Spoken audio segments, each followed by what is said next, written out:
everyone, and welcome to our session today on decolonizing digital well-being. As we gather to share space, opportunities, and partnerships, I would like everyone to take a moment to reflect on whose land we are occupying and how we got here as both Indigenous and non-Indigenous people. Whether it's through creation stories or stories of our ancestors arriving here, we are connected. The land is a teacher, a life giver, and a healer. We must always remind ourselves to listen to the land and to walk gently no matter where we are.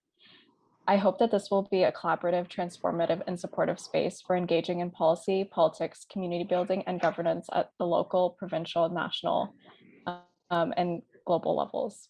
The historical and ongoing genocide perpetrated against Indigenous peoples and systematically oppressed ethnic, religious, and racialized communities requires each of us to act in ways that advance justice and peace, while honoring the lived and generational experiences of those who have been harmed. I'm currently joining you here from what is called, currently known as or called Canada. The Truth and Reconciliation Commission of Canada, or the TRC, was created to inform Canadians about what happened in residential schools.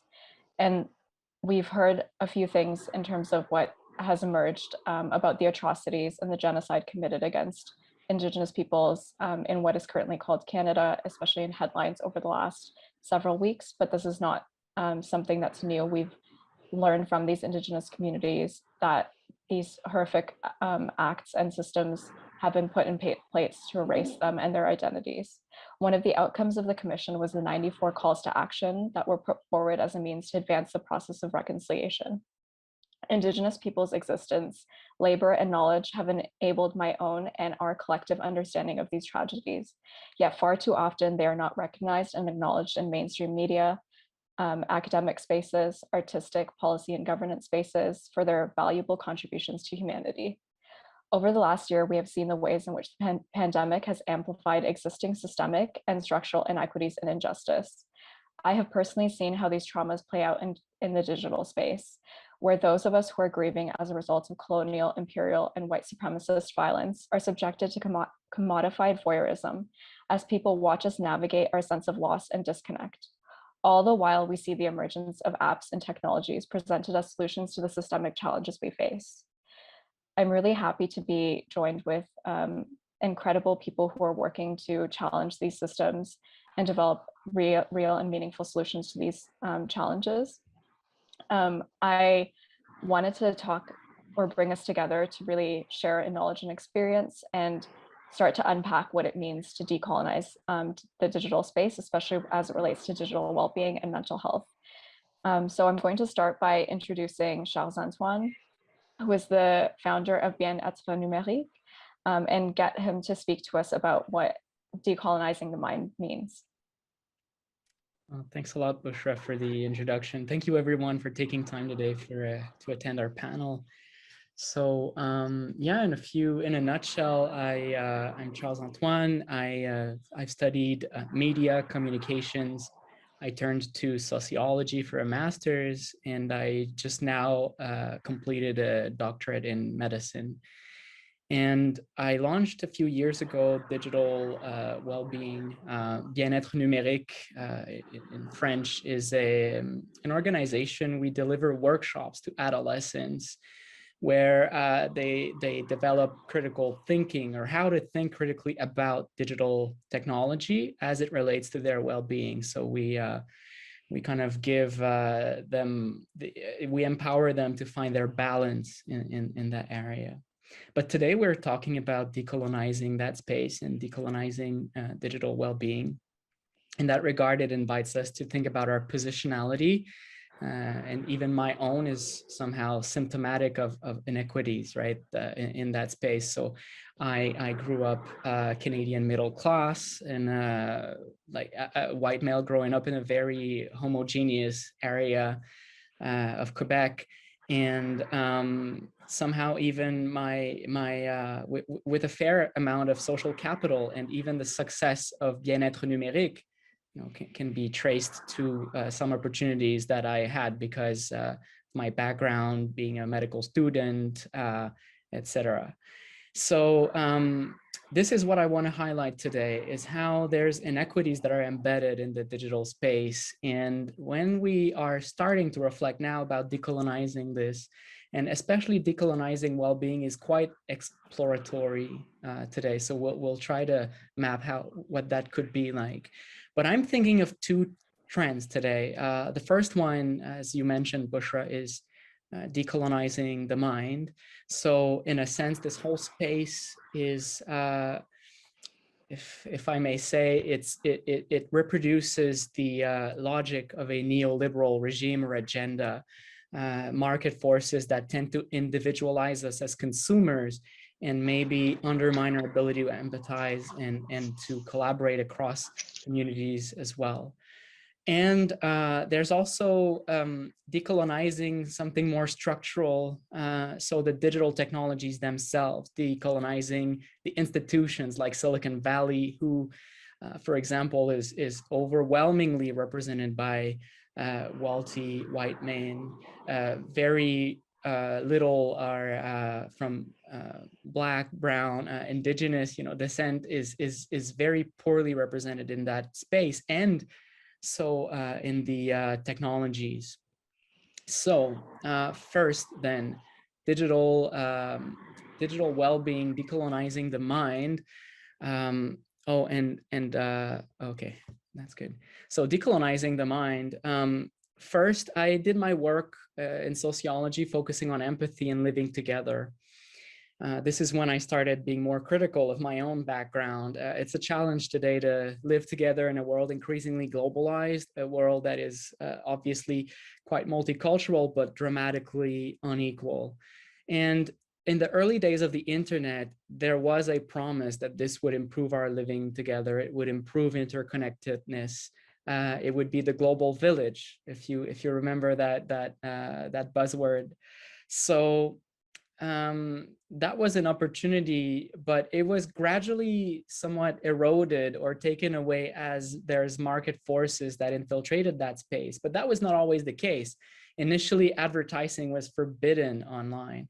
It was only through the 1990s where it became more of a kind of marketplace, which crashed with the dot-com bust in the year 2000 or so. It's the rise of social media, where users for the first time were customizing the internet, their own space, generating data. And even though this was highly participatory at first, these platforms got the opportunity to harvest all of that data and then to produce marketing that was targeted to individuals. And in a sense, the users became used. The content producers became content, and the programmers became programmed, because now it's not only about the data that's being harvested, it's also about the algorithms that are online and that harvest that to fit us into a consumer category. This is algorithmic capitalism. It's the way that these algorithms have a profile for us that they try to fit us into. And the more predictable we are in that respect, the more profit we generate. So they have an interest for us to conform to these categories and to act in a predictable fashion. And this has two important consequences in our well-being. So again, the first one is that by being more individualized in that sense, we're now competitors. We compete for likes, we compete for followers, we compete for influence. And we are in echo chambers that we're fed content that match with our category, the one that we've been, that the algorithms have put for us. And so this erodes the social fabric. It erodes our ability to empathize. It erodes the spaces through which we can have constructive dialogue. And this is a foundation to well-being, is the ability to have recognition, to share and have respect with our standing rather than prejudice, stereotypes, and hate. And the other way it undermines well-being is it puts the responsibility of mental health on our shoulders as individuals. There's no social responsibility as it stands from these corporations as regards mental health. So that again is a paradigm that we need to kind of get out of when I mentioned decolonizing the mind. So I won't go into details with the other aspect of decolonization, which is the more structural tech-centered aspect. Maybe I'll just lay out that Silicon Valley as an institution and from the get-go was really overly represented, as I mentioned, by wealthy white men. Right now, there's very few that even take into account indigenous participation. There's very few Black, Brown, Latinos at the table making decisions.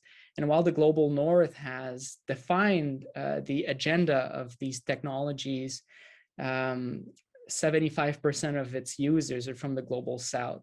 So this is something we'll have to take into account. But as I said, I think I'll leave it now for other panelists to have a say.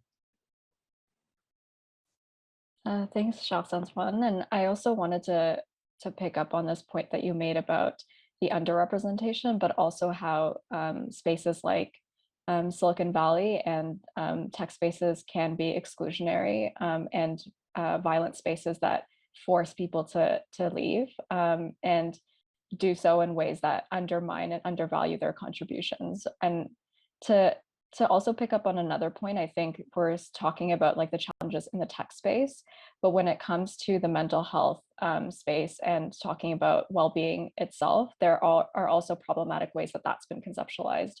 And I think we need to unpack and understand why that's the case. And I would like to invite Jihad Bnimoussa, who's joining us from Morocco today, and the founder of Inspire Core, to share more about this, like where our understanding of well-being and mental health comes from.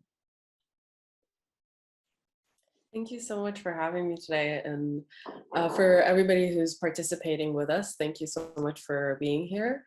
I am kind of struck by the statistic that Charles just mentioned about how 75% of users of these tech spaces are from the global South, but the agenda is really being set by a few. And that same parallel exists in a lot of different spaces, including in the field of psychology and how we understand the mind, how we even define well-being and mental health. Like we hear these terms a lot, but as people who, you know, as a psychologist and as a person who's working in these spaces in a redeveloping context, as well as in a Western context, there is a big disparity between the people who could, you know, gain value from this science and how the science itself is actually coming from an elite few. And in order to explore this, I want to start by mentioning the key definitions, like what is well-being when we talk about well-being, what is mental health, and then to explore the problematic kind of epistemology of where our understanding of it comes from and the consequence of that. Looking at it from the past to our current reality and the consequence for the future. So in terms of the functional, the definitions, I try to stay extremely functional because at the end of the day, it's about like how something applies into our real lives instead of just the theoretical understanding. Well-being is essentially the goalpost that we're trying to reach. It's when our relievers are way more than our stressors. So if you think of it as almost like an engine that is generating energy and allowing us to actually interact with our reality, we always go through difficulties, we always go through challenges. Our mental health and the state of our mind is always in constant movement. It's very dynamic, and it's essentially a spectrum. So if you imagine that spectrum, on one end, we have well-being, where we have a lot of protectors or a lot of relievers that exceed the stressors that we're experiencing. And then the middle section of that spectrum is mental health. And that's essentially just the balance of that seesaw. We have an equal number where we're able to cope with everyday challenges, and we're in a state of equilibrium. And then when the stressors exceed the relievers or the protective factors, that is when we are in a state of dysfunction. We can no longer be able to interact in our daily lives in a healthy way, in a normal way, in a functional way, most importantly. And that is what we define as mental illness. So we're always in a constant state of movement, and the latest research that is longitudinal and studies humans across lifespan has shown that every single person will go through that later end of the spectrum, which is the mental illness or mental struggle at some point in their life. The only difference is at what point in your life will you go through that, and to what level of intensity. So when we hear statistics like, oh, 30% of the population is experiencing depression, it's really a snapshot in a moment of time. It's 30% in that moment in time. So if the goalpost is well-being and to sustain it for as long as possible, to stay in that other end of the spectrum as long as possible, then that definition of the goalpost needs to be deconstructed and examined, because we're assuming that everybody has the same definition of the goal. The dream that we're trying to reach is the same, when it's not. There are some universalities, but the way that well-being has been defined, and we see that now online and in the digital space and in media, it's been defined very much from a Western perspective, very much from a consumeristic perspective. So that's the first kind of layer that needs to be deconstructed. And then we need to understand that all of this science, like when we talk about psychology, the source of our information about what is equilibrium, like, you know, what is that equilibrium of mental health, what is well-being, how does our mind actually work? We need to be aware that in the past, psychology started to become a separate field in a specific moment in time. It was around like the 1800s, and it was around, more specifically, around 1875. But psychology still existed before then. It existed for centuries because it was part of biology, it was part of philosophy, and therefore a lot of different cultures, a lot of different people contributed to our understanding of the mind. And when it was separated, it was done so by largely Western male groups of thinkers. And that's when it became very exclusionary. And it was trying to prove itself as a science. It was trying to set itself apart, which of course did bring certain benefits, but we need to be aware that when we look at the history of psychology, there are multiple histories. It's not just one narrative or one story.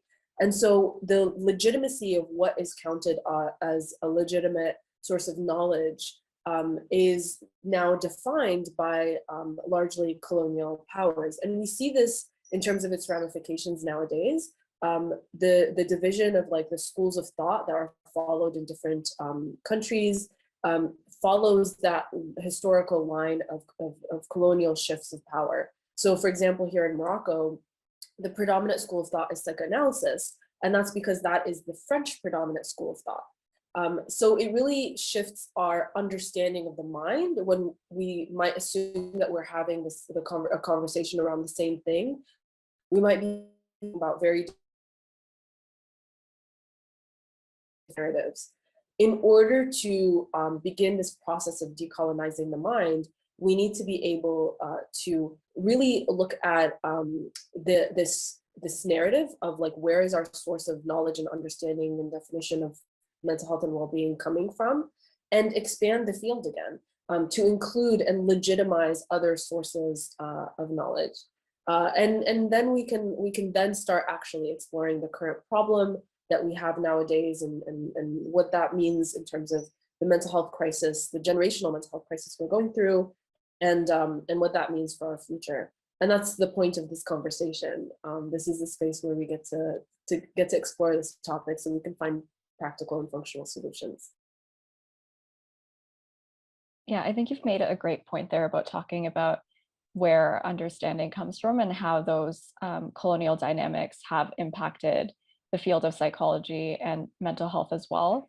and how these technologies are essentially being mapped out onto these existing systems of inequity.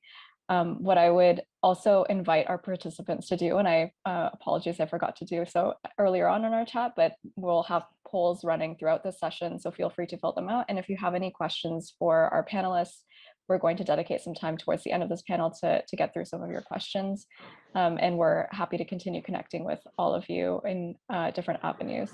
But I'm really also excited to hear from Kheston and the way that you're seeing these challenges. I think we've talked about some of the structures that are involved in terms of the technology and the ways of understanding digital well-being being shaped by these dynamics. But I'm also curious to understand what those dynamics and realities are in communities, especially those that are systematically marginalized and excluded. Yes. Hi, good evening, or good afternoon, or good night, good day, good morning, all those things to everybody who is on. And I'm actually really excited about this. And before I go run into what you just asked, I think I want to touch on what Charles was mentioning in terms of decolonizing the mind. And I think that's extremely important for us to make our way to. And even she had mentioned it when she's talking about the Western narrative, or the predominantly European and white narrative impacting how we treat, how we apply medicine, how we, and so on. So it is obvious that there is some really, really, really big issues and some wide gaps. And those gaps also present themselves in digital well-being. And before I even get to well-being, just in digital lives, you look at the countries that are, the high-income countries, developed countries, in inverted commas, right? You have these countries, and they have, a lot of access to technology, a lot of access to resources, a lot of access to different things, and that is not to their discredit. But there are a lot of other countries that were either very new, or they had their development stunted because of colonialization. And for some strange reason, it seems in some of these communities and countries that there is this hand that seems to continue on to latch onto the hand of the Europeans. And not that I have anything against Europeans, but it's just the long tail effect of colonialism that we have to let go in order for us to grow and to blossom and things like that. And some of the places that I see some of these inequities in terms of well-being would be access to clinical care for mental illness. That is a huge issue. You look at the availability of doctors and nurses in various countries, and it's upwards of 280 or to 400 per 100,000 people. And then you look at mental health professionals. There is a big gap in Western countries too, but there's even a bigger one in developing and redeveloping countries. And that number goes to as small as 9 or 5 per 100,000.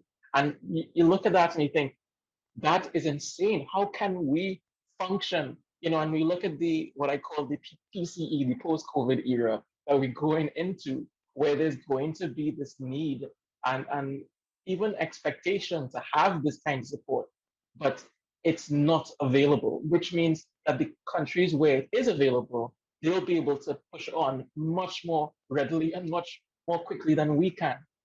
And that is just a reality that we have to respect, right? It's not pleasant, but we have to engage the reality.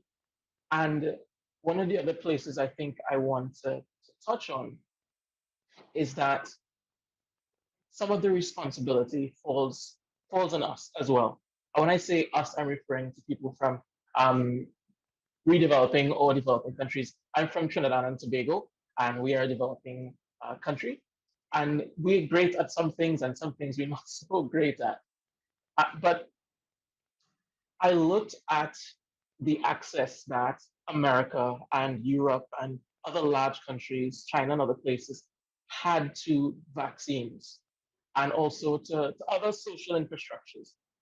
And I looked at my country, countries in the Caribbean like Belize and other smaller countries around the world, and we were very, very low on the COVAX facility, right? If you know what COVAX facility is, it's basically a system for allowing people to get vaccines through the WHO, or something like that. And the only way for us to go higher on the list was actually for us to link and partner, one, through CARICOM in the Caribbean, and then also through the African Union, or through a union with some African states, for us to go higher up on the list. And that tells me the priority that we have in the world, right? That tells me that priority. And it's scary and it's exciting at the same time, because it means that we can't expect to always be pulled along by what's happening in the West. They are not necessarily considering us, which means it behooves us to engage it head on and directly to close the gaps as best we can, because our intelligence is just as high. The average IQ on the planet is continually going up regardless of the country that you're from. So we have this we're pregnant with talent and we're pregnant with intelligence. You just need to work with what we have to be able to shrink that gap. Some of those things we will not be able to do, but we can definitely compete. And I think this thirst and hunger for the Western narrative in care, in medicine, and so on is not something that we have to hold on to for time to come. And that makes sense for young countries, right? Like Trinidad is only 60 years old, it's a very young country. But it has to change, because when you look at a long view approach that you would see with China, and you see it with Japan, and you see it with other countries that have been around for a long time, they view time in hundreds of years.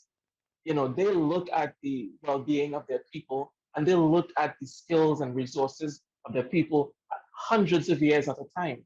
And I think that's the same thing that we need to bring into our story in order for us to decolonialize the mind. That's very, very important. Changing the time scale at which we operate, and having more of a community approach to things versus the individual atomization that they have in Western philosophy. We are stronger together, whereas our technology that's being handed to us by the West is actually dividing us and atomizing us. And I think that is something for us to look into as well. There's lots that I could say and talk about. So I will stop here so we can carry on, but at least it gives you a sense of where my head is.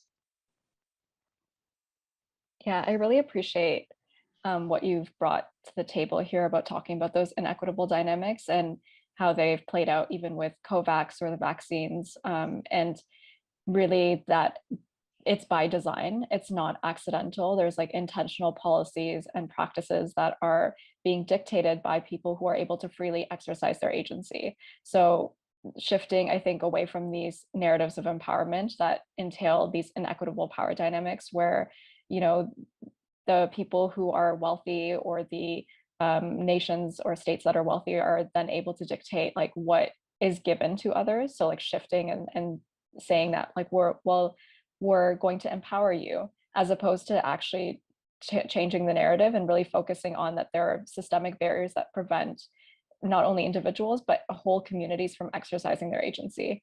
And so shifting away from that, and then also thinking about how technology is actually impacting that as well, like our ability to exercise our agency, our ability to connect with one another. And for that, I'd like to invite Charles to speak about that. So how is that technology having an impact on people's ability to empathize? You mentioned this earlier, but I'd really like to hear more about that. Sure. So yeah, the question of empathy with digital tech was one of the first ones I asked myself when I started working on empathy. It was through like reading Sherry Turkle, if some of you are familiar. She's a sociologist looking at the impact of new technologies on us as a society and our ability to make bonds, to make have quality relationships. So I could go so many ways. Maybe I'll start saying how empathy depends on our quality of the quality of our presence, of our being there with someone. And so when we have access to a person's voice, their face, emotional expression, their body language, it's much easier to read into their intentions and to be sensitized as well to what they're feeling and going through. And there's some estimates say that 93% of the information that we carry across is nonverbal. So the language we use, the words, is just 7%. The rest is the tone of the voice, for example, and again, the emotions. So when we're communicating through a screen, there's always a dearth of that. There's a lack of that quality of presence. For a lot of people, even more so, there's anonymity. The fact that you can get away with anything you do or say because you're anonymous, or the other person you're talking to is anonymous and you're not sensitized to their well-being. So empathy is a pro-social attitude. It motivates you to the well-being of others, because understanding that your well-being is conditioned to other people's well-being, that creates a kind of a take into their well-being. So that's how empathy is pro-social. But empathy also gets eroded when we're stressed, when we're anxious, when we're regulating our emotions, when we're turned inwards.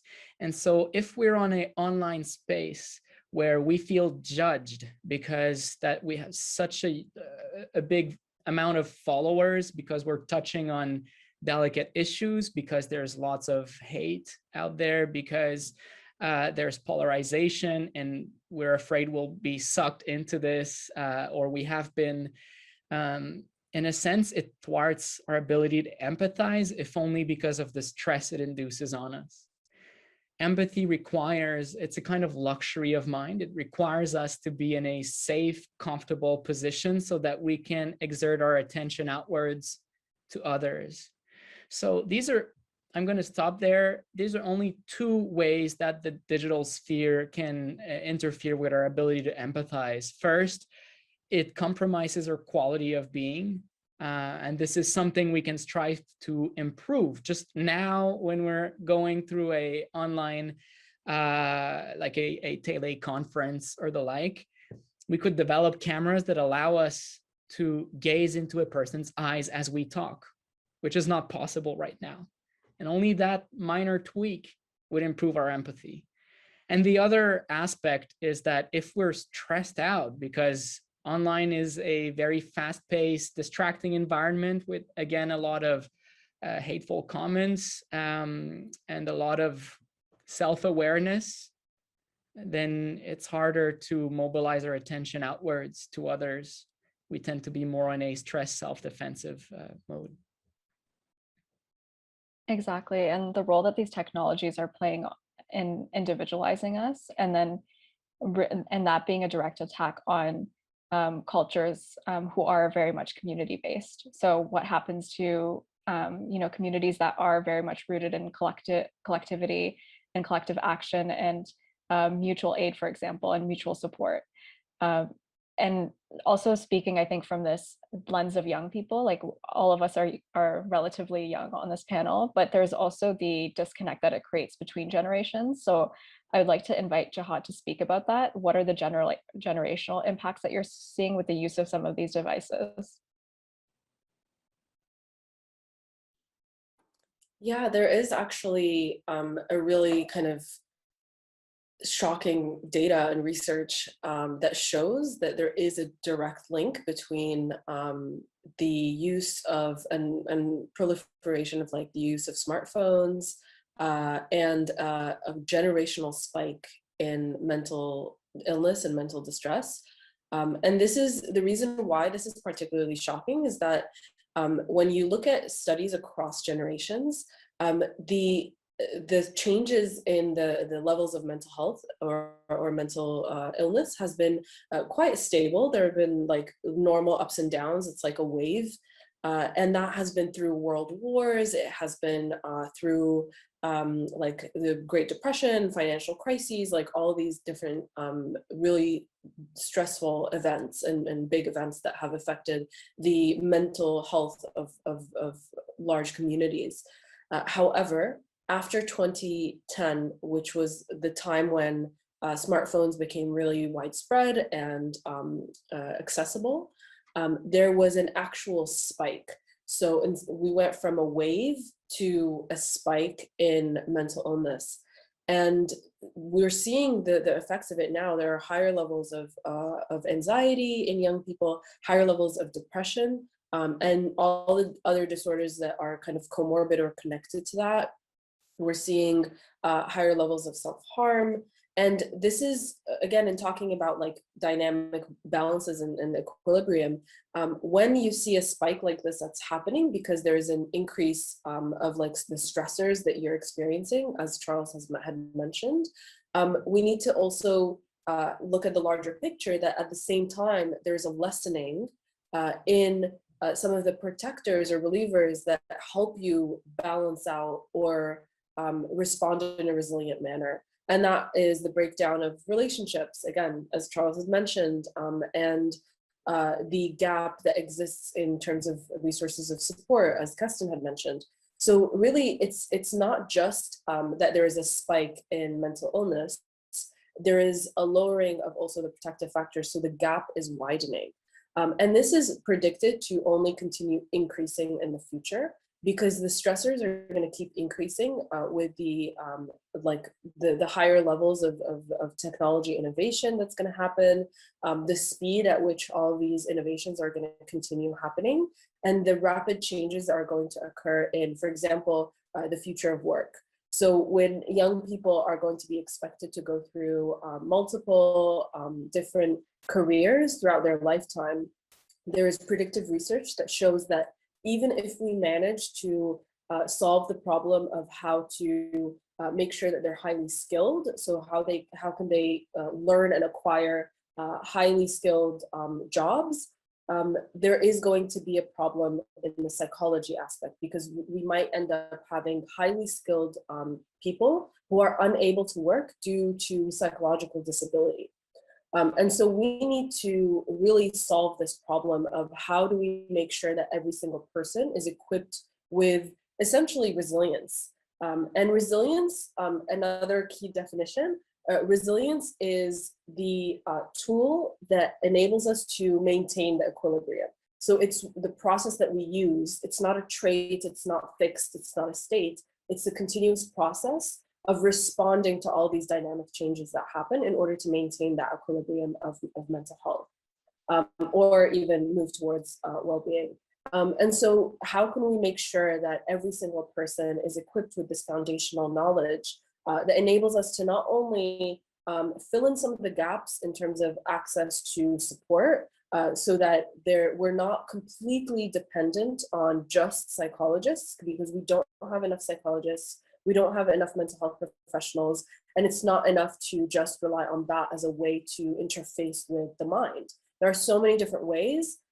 Kheston's work is a great example in terms of the technology on the level of like neuroscience and that level of intervention, as well as media and information, such as Charles's work. So really the question becomes, how can we step outside of the existing model that is perpetuating more inequity and create different solutions, create new solutions that work for local contexts, where we're not bringing in a solution and telling people like, here's what you should do. Instead, it's really about empowering them with all the capacities they need to innovate and create their own solutions. It's really about giving them agency over their mind. And this is why it's so important to really dedicate ourselves to this work of making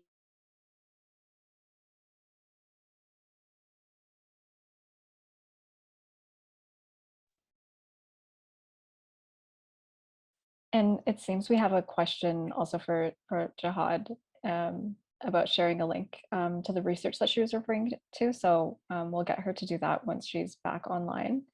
But I think she's picked up on some really important points here about supporting the individual agency with the tools, and the reality that like when we're talking about systems, we need to be changing things in multiple areas and ways.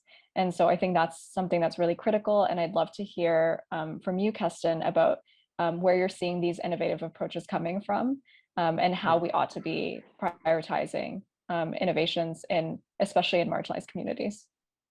Yeah, so I love how Jihad set this up because it connects exactly what I want to talk about.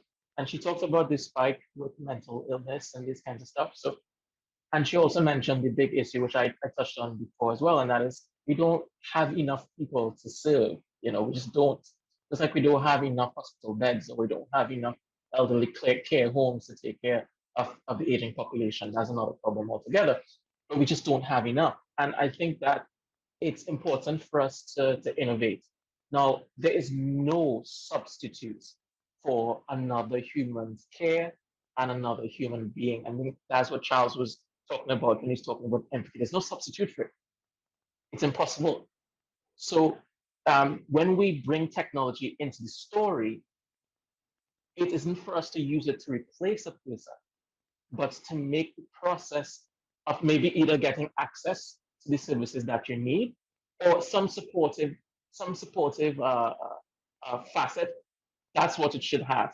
And that speaks to like my baby and my interest, right? And that is the application of practical neuroscience and technology and giving people two main things. One is self-awareness, and the other one is self-control. Jihad touched on that. And that's agency. Those two things come together to really speak to our agency, the ability to regulate ourselves and the ability to make activity in the world. So with the work that we do, and I'm not going to go into a long spiel about it, but there's some very powerful lessons that I've gained over the years doing the work that we've done. And that is, it is possible to train the human mind to do the things that you wanted to do. And that connects to my personal goal, which is to see people powerful, to see people have that control over themselves.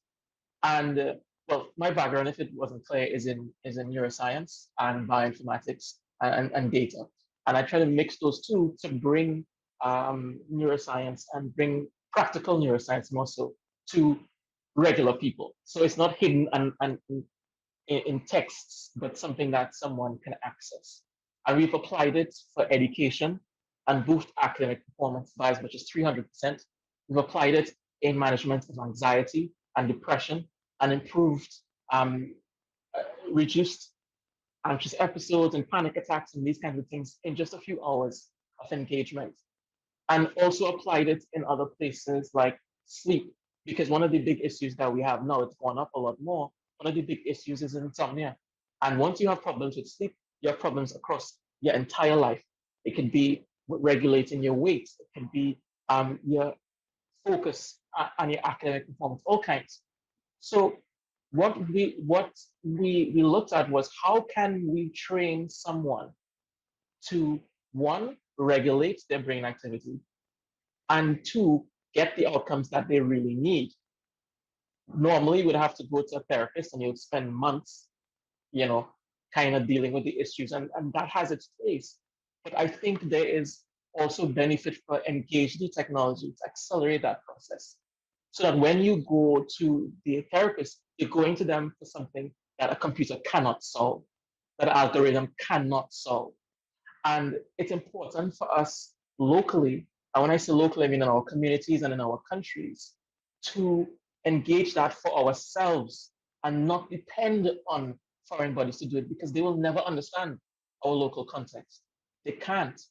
And their cultural norms and the cultural values may not match ours. And in order for us to preserve that in our cultures and preserve that for ourselves, we need to not smother it with someone else's ideas. It doesn't mean that there is universality, because we're all human. Absolutely. And Jihad mentioned this before. But it's important for us to engage a process using technology. And I want to say, before I end what I'm saying, let me just grab my notes here quick. Yeah, the call for action. And that is that a few things. One, endeavor to engage your local community to see the problems that are there. One of the challenges you have with media and with social media and the digitalized world that we live in, digitized world we live in, is that we get separated from the real world. So we need to take that time to step in and to look and engage it, because we're littered with problems and we're littered with opportunities. All right. The other one is access to funding and also access to collaboration. One of the big challenges that you have, especially in developing states and redeveloping states, is exposure. It's not just about the money. It's about connecting and sharing knowledge. And that's why I really have a lot of admiration for countries like Colombia that have an open data policy where they share data across communities and across companies in different projects. And those things are really, really valuable, because there's power in connecting. And then the other part is for people who have the privilege, people who have the power, and the people who have the money to engage local innovation. You know, a lot of times we get excited about the big thing, but there's a lot to be had and a lot of power and opportunity in having a micro approach, paying attention to what's happening on the ground, not just looking at the Fortune 500s and the large companies, but also taking some time or giving resources to scouting for how we can actually make our communities better and our world a better place. So hopefully that was clear. I kind of wandered on a little bit, but that's something that's really, really important to me. And I think that I would like to see more of that, not just with the endeavors that I do, but also with other people who are in my country, other people who are in developing states and redeveloping countries that had their development interrupted because of the vile hand of colonialism. I don't think that anyone said anything like that directly, but colonialism has really, really blighted a lot of communities in the world. And I just wanted to make sure I say that openly, right? It's real important that we don't see it as, oh, it's just a phenomenon, it's just a thing that happened. No, it was a blight. All right, and I'll stop there. Thank you, Kheston. And I think the real like power in community is really apparent in like your intervention, like when we are enabling both like at the individual level for people to exercise their agency, but then also at the community level for them to do it together and to create and co-create and collaborate to develop solutions and interventions for the challenges that they're facing. We can actually more meaningfully address these systemic issues. And the other, I think, side of that you pointed to was the knowledge. So historically, even through colonialism, like certain communities' knowledge was being erased, was being attacked, was being undermined, undervalued. And so the power of that knowledge and the culture is also really important to protect, right? There should be mechanisms that we put in place because that was a tool of colonialism. Like cultural genocide is very much a tool to oppress and exclude and erase groups of people. And it's not because those people themselves have any like, you know, inherent flaws or that they're weaker or that they're not, you know, inherently imbued with rights and dignity and the ability to make decisions and have autonomy over their lives. But it's to concentrate power and wealth in the hands of a few people, in the hands of a few communities. And historically, that has been white men and white men of European descent. So I think it's really important to identify where the challenge is instead of constantly asking our communities to justify why we're deserving of rights, why we're deserving of resources and opportunities, and to be able to carry that forward in policy and the ways that we engage with each other. Relationships are the center of a lot of the work that we do. And I'm lucky to be in the space sharing it like with all of you who are doing the work. And I'd like to invite our participants to ask any questions that you have for our panelists. I believe we have one that I think is touching on this issue of the digital divide. So as we talk about digital well-being, well, what about the people who are being excluded from these online spaces? We've seen an increase in the digital divide. And I don't just want to talk about whether somebody has access to internet, but the quality of that access, the infrastructure that they have available to them, because it's not okay to say, well, we'll eventually get there in like redeveloping context. We'll eventually get to the point where you'll also have the ability to access high quality internet.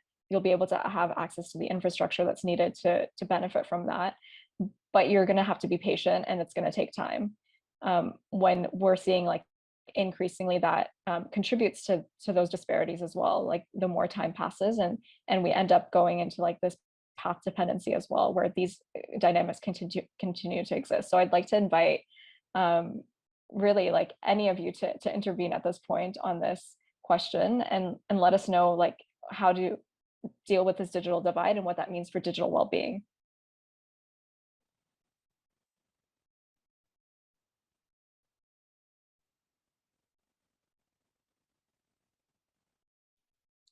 Should we just jump in?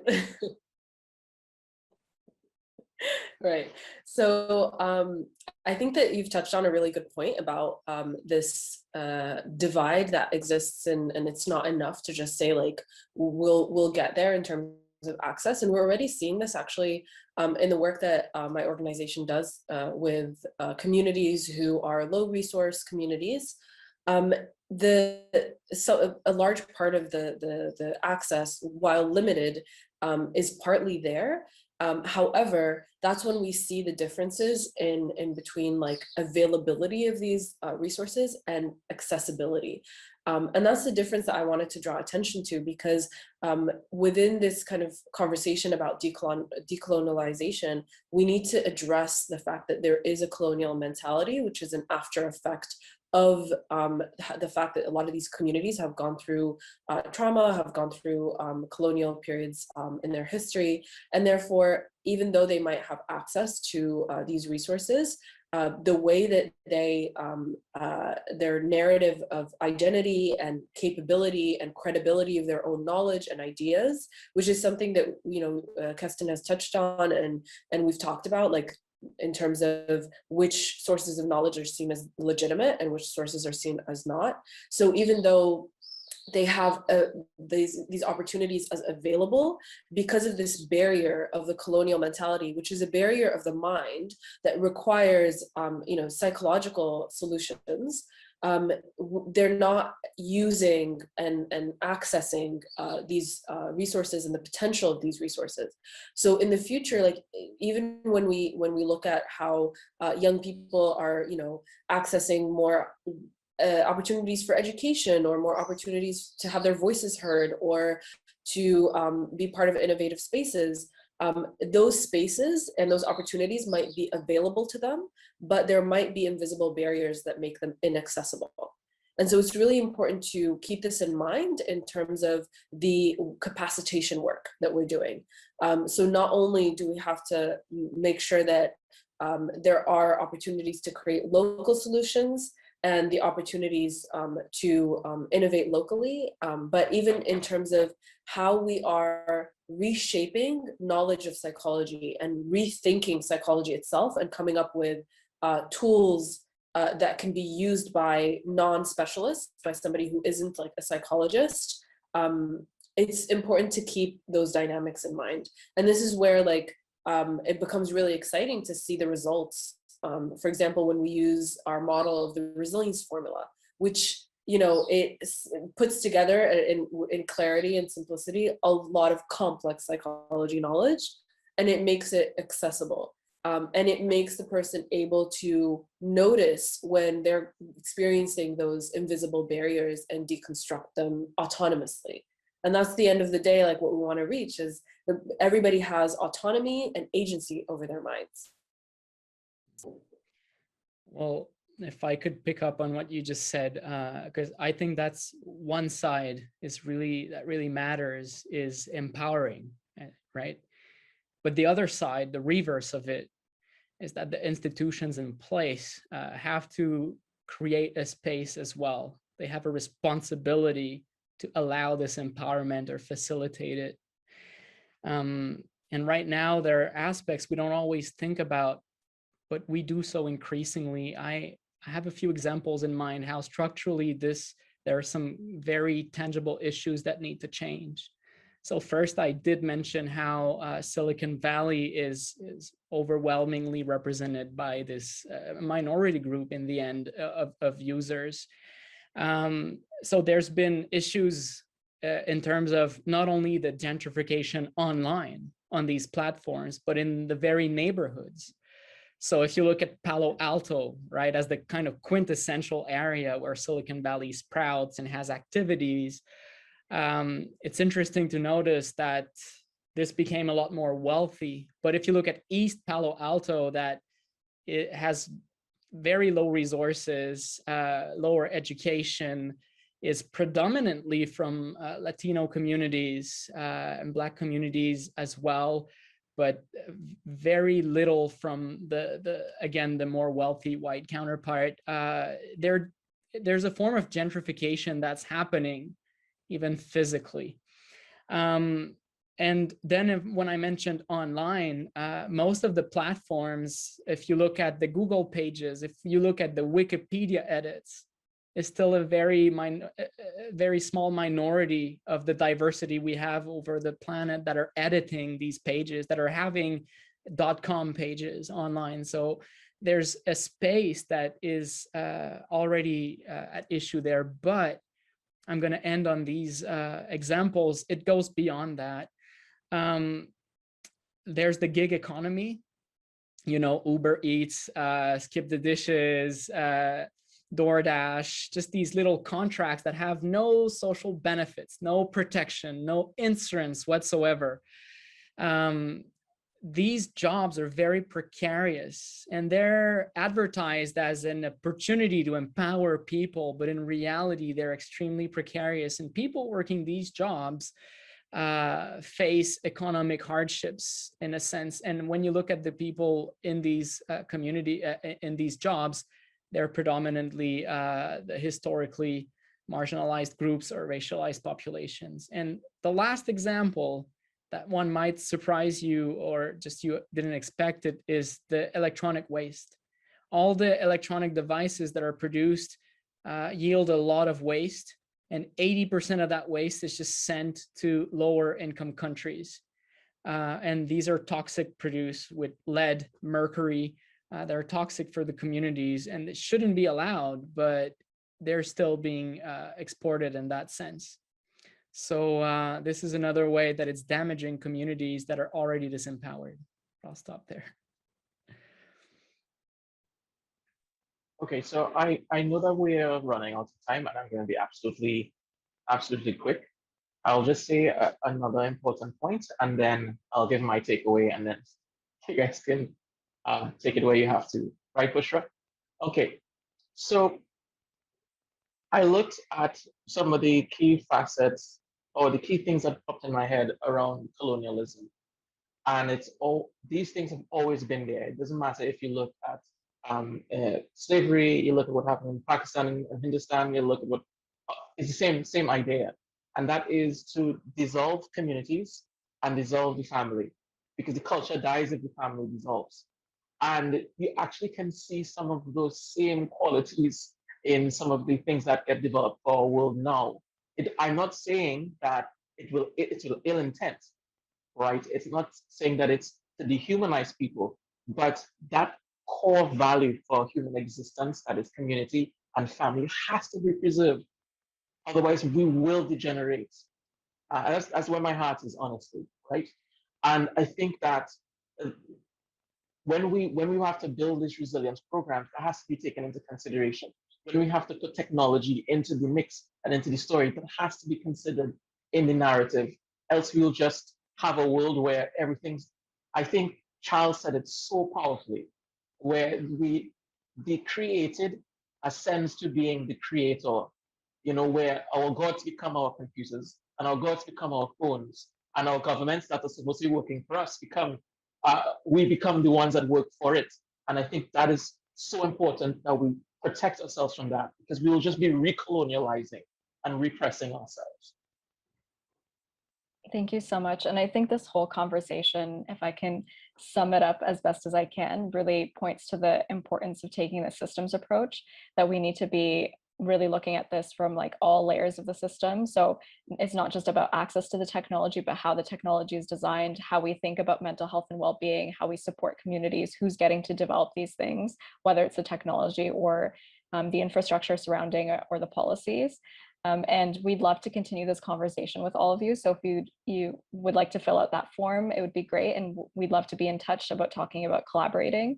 And at the end of the day, this work requires resources. So it's really important to support the people who are doing the work of decolonizing these spaces and thinking about it from these multiple angles and from these multiple levels. But I'm really grateful for all of you for joining us. And I'd really like to also thank our speakers who've done an incredible job of mapping out some of these challenges. So thank you for that.